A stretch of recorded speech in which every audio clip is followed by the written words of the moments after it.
Hi everyone, welcome back to my channel. Today I'm doing a lemon painting using my Himi Miya gouache.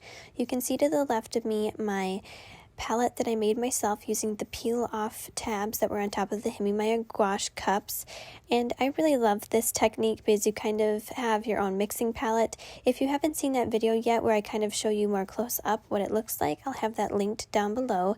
But I really just love this painting. It was super fun to do.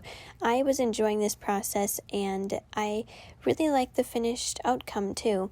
If you're curious, I'm using painter's tape in this one, and it did rip a little bit in the end, spoiler alert, but I think if you used a hairdryer or something to sort of warm up the tape before you peel it up, that may help you out a little bit, but I didn't do that and it did tear. But anyway, at this point, I'm going to be going in with the full concentration of my gouache, and I can't really tell you if this is the best gouache out there because this is actually like my first experience using gouache was when I bought this Himi Miya Gouache 24-piece set, but I do like this gouache and I've been using it for a few paintings now and I really like it.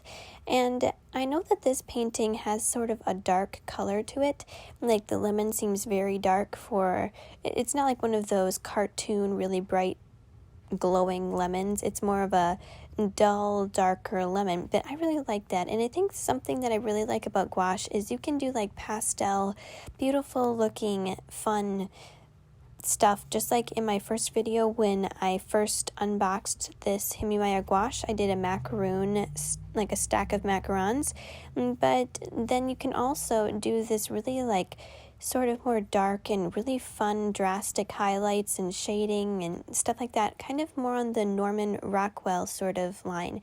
And I really like that because it kind of gives you the look of oil paints, acrylic paints, and watercolors all mixed together. And I just think that's so cool that you can achieve that with a non-toxic medium, so something that doesn't really smell super strong. Though I have to say these paints do have a little bit of a smell, but it's not, I'm sure, like oil paints, though I've never worked with oil paints, so I guess you couldn't quote me on that. But I really loved making this painting and I just found it so much fun, and I loved just adding that shadow under the lemon. That was so much fun, and I hope that you do enjoy this video. If you do like gouache paintings, don't worry, I've got you covered. I'm going to be uploading quite a few more gouache paintings in the future, so definitely subscribe to my channel so you can see those, and thank you so much for watching. Bye.